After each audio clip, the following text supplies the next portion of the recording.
দর্শক, ঘটনাস্থলেই আছেন সহকর্মী এম এ হালিম। সরাসরি তার কাছে জানবো সবশেষ পরিস্থিতি। হালিম, শ্রমিকদের দাবি নিয়ে কর্তৃপক্ষের সাথে যৌথ বাহিনী কোনো কথা বলেছে কিনা এবং সড়কের এই মুহূর্তের অবস্থা কি আমাদের জানাবেন।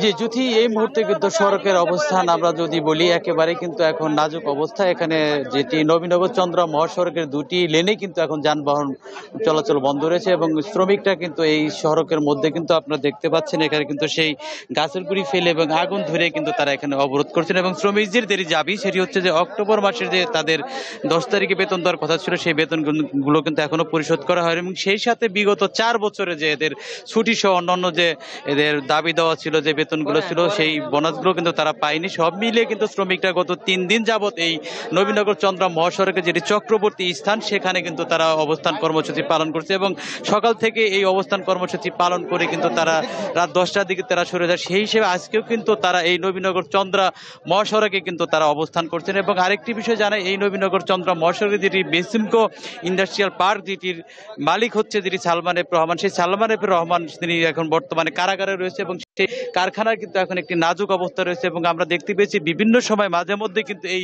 বেক্সিমকো ইন্ডাস্ট্রিয়াল পার্কের যে শ্রমিকরা রয়েছে তারা কিন্তু এই অবরোধ কর্মসূচি পালন করে। আসলে তাদের বেতন এবং অন্যান্য যে বকেয়া আছে 4 বছরে তারা বলছে যে ছুটি সহ অন্যান্য যে তাদের পাওনাদি রয়েছে সেই পাওনাদি কিন্তু তারা এখনো পরিশোধ তারা পায়নি। সেই হিসেবে তারা এখানে অবরোধ কর্মসূচি পালন করছেন এবং এই বেক্সিমকো যেটি ইন্ডাস্ট্রিয়াল পার্ক সেটি কিন্তু একটি বিশাল ইন্ডাস্ট্রিয়াল পার্ক। এখানে শুধু এই পোশাক কারখানা, এখানে সিরামিক সহ অন্যান্য কারখানা রয়েছে। সেই হিসেবে কিন্তু এখানে অনেকগুলো শ্রমিক রয়েছে। যদি এই শিল্প কারখানাটি গাজীপুরে কাশিমপুর যেটি থানা সেখানে অবস্থিত, তারপরেও কিন্তু এই সড়কটি সেটি কিন্তু এই নবীনগর চন্দ্রা মহাসড়ক, এটি কি ব্যস্ততম মহাসড়ক। সেই ব্যস্ততম মহাসড়কে কিন্তু শ্রমিকরা আমরা দেখতে পেয়েছি গত 3 দিন যাবতই কিন্তু তারা এখানে অবস্থান কর্মসূচি পালন করছে এবং শ্রমিকদের এই অবস্থান কর্মসূচি পালনের কারণে কিন্তু আমরা দেখতে পেয়েছি যে সড়কের উভয় লেনে কিন্তু কয়েক কিলোমিটার যানজটের সৃষ্টি হয়েছে এবং যারা এখন পথচারী রয়েছে তারাও কিন্তু এখানে একটি দুর্ভোগের মধ্যে পড়েছে। তো এই ছিল আমার কাছ থেকে সর্বশেষ। জ্যোতি।